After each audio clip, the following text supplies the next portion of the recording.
Because I've been wondering, Wagwan with my guy, the Ibiza Final Boss. It's been a couple of weeks, maybe a month now since he went viral. He's been fucking winning in life. He's been living a good life. He's been flying all over the place. I've been seeing him in certain places. And I've been wondering, like, how long does that 5 minutes of fame actually last? Because I feel like this kid, so far from what I've seen of him, it doesn't seem like he's overly rinsing it. He's getting what he can out of it, but I don't think he's going to go down the Bevo route. I don't think he's going to go down the Little Man route. I don't think he's going to go down the Lily Phillips or the whatever. I feel like he's gonna enjoy what he can get out of it and then kind of keep it pushing, which I think is the right way to go about doing things.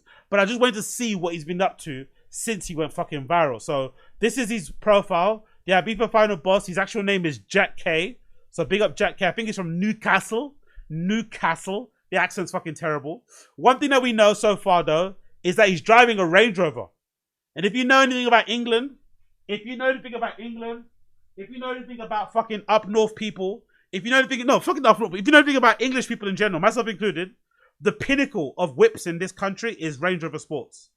I think the equivalent in the US is Lamborghini Uruses with certain like urban types, right? Or people that from an urban background, urban surroundings, right? People who like hip hop music, let's say. But in general, I think if you're from here, the car that you kind of aspire to get, which is weird because we all live, for the most part, you live in the city. If you live in Newcastle, maybe you might live in a place where there's fucking, places that you can drive your car in the mud. But for the most part, if you live in the UK and you have aspirations to drive in a fucking Range Rover Sport, you're not driving it anywhere where you're going to get the most out of Range Rover Sport. You're driving it, to pick up your kids, do the school run, get some groceries.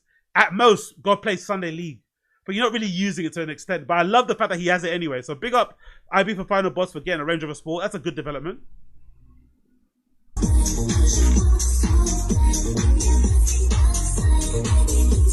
Right? That's fucking brilliant, right? That's the dream, by the way. Being able to pop on the tunes in your fucking new Range Rover, right? I'm not sure if it's the Range Rover Sport. It could be that Range Rover, that Elise, whatever one is called. Whichever it is, he's got a brand new car. He's got that weird, by the way, that tracksuit, right?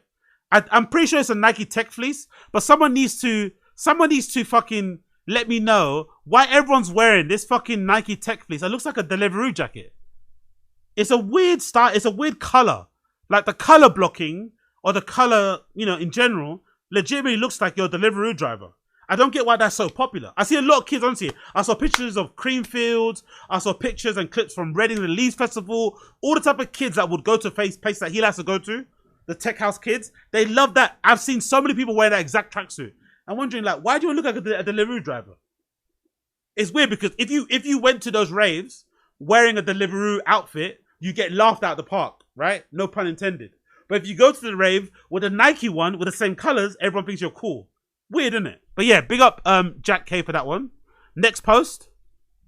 This is him hanging out with Prosper, right? Set was unbelievable. So this is a great thing, by the way. He's getting invited, right, to all these places. He's getting backstage passes, VIP, hanging out at a DJ booth.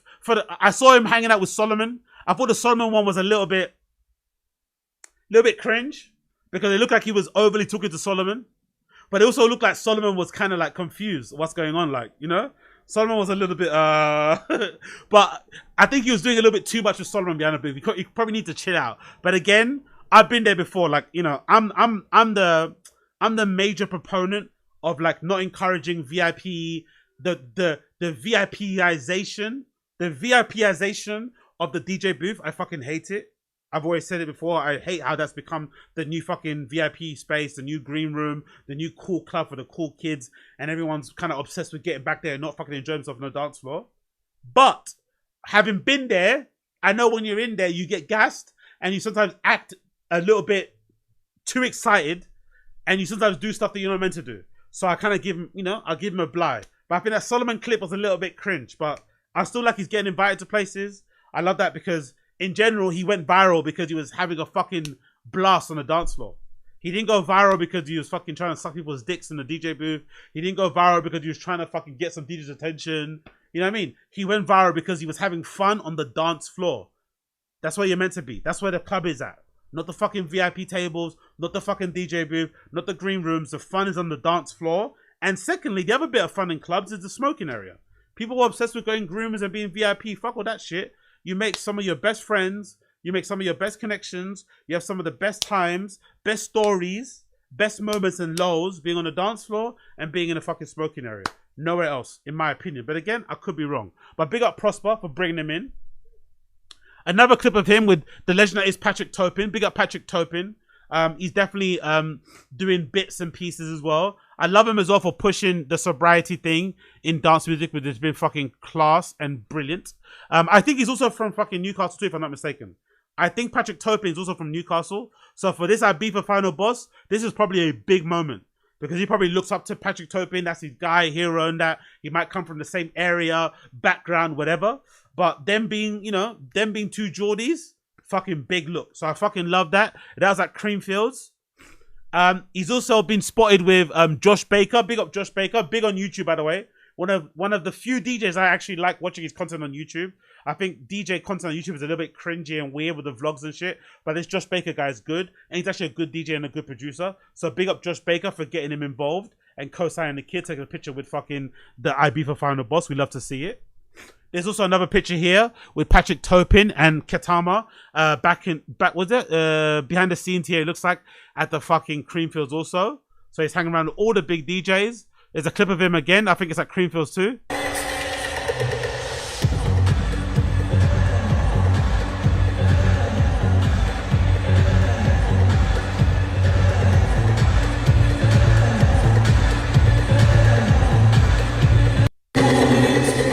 Again, look at that smile. Look at that smile. Look at that genuine fucking smile. Sometimes I feel like the wrong people in social media could become famous. But there are some rare moments, some rare occasions where the right people become famous. Guys with a good heart. Guys just go out, have some fun. In it for the fucking vibes. Not on this clout chasing thing. I hope he also doesn't try and become a DJ. Just be happy just to be about, out and about, be a face people recognize. Because I think we miss that in the scene nowadays. I feel like everyone that I kind of follow, right, or on social, for lack of a better term, again, please forgive me, those of you that might be offended by this, but I feel like everyone that I follow that's kind of trying to occupy that like dark rave influencer, techno influencer space, they eventually try and become a DJ. Which is annoying personally. I feel like there's too many of DJs anyway, right? What we probably need is more clubs. What we probably need is maybe more labels, maybe more fucking live stream spaces, maybe more booking agencies, maybe more producers, event organizers, you know, whatever. We need more of that. We don't really need more DJs, really. Or maybe we just need more vibes people on the dance floor. You know what I mean? So when you go to certain raves, you know, okay, you're going to see X. Because I miss that as well. I miss seeing certain regulars on dance floors. But you don't really see that anymore, innit? So I love when there's like regulars, and I love when you see somebody and you already know what time it is. So I think some of you guys will know what I'm saying. You see he or she like, yeah, what's up, man? And you know you're about to have a good time, right? Because they're there. Cool. They're on it. Baggies out. Drinks in. Let's get to it. So I hope he's okay with just being a personality and being around. You might catch him in the booth. You might catch him on the dance floor. You might bump into him at a fucking bar, getting a fucking Jägermeister shot. You get me? I love all that. I hope that's the vibe. But it's a good thing that he kind of, you know, has been embraced by the scene and everyone's kind of, you know, putting their arm around him because, like I said in the beginning, he got famous, you know, to some degree because he's on a dance floor, not because he was fucking sucking dick, trying to get on guest lists and shit. He got famous for being on a dance floor, so I hope that encourages more people to be on the dance floor too. There, and then the latest clip of him is him in the gym doing a big bench press. So back to work, you know? And this, I think, is a great place to kind of leave it. This is an opportunity to say you need to earn your nights out. And it's something that I've kind of gone back to now. Something that I already was on, but I kind of fell off the wagon with and, you know, got a little bit lackadaisical with. But now I'm kind of back on it. You have to earn your right to get fucked up. You have to kind of earn your right to get fucking loose and goosey. Earn your right to a baggie. You can't just be having them all the time and indulging yourself. You got to kind of work up to it. And one of the bits of working up to it is toiling away at your dead-end job. Toiling away at your fucking shitty place of employment. Toiling away at the gym. Toiling away with your personal project. Whatever you're fucking doing, toiling away, grafting. You know what I mean? Graveyard shifts, digging fucking ditches and shit. And then when the time comes to Jubilee, when the time comes to celebrate, when the time comes to fucking, you know, twiddle your fucking thumbs and shake your fucking hips and shit, then you get to do it. and you get to do it in big style. So big up fucking the Ibiza Final Boss. It's great to see him out and about doing his ting. It's great to see him out and about doing his blood clot ting.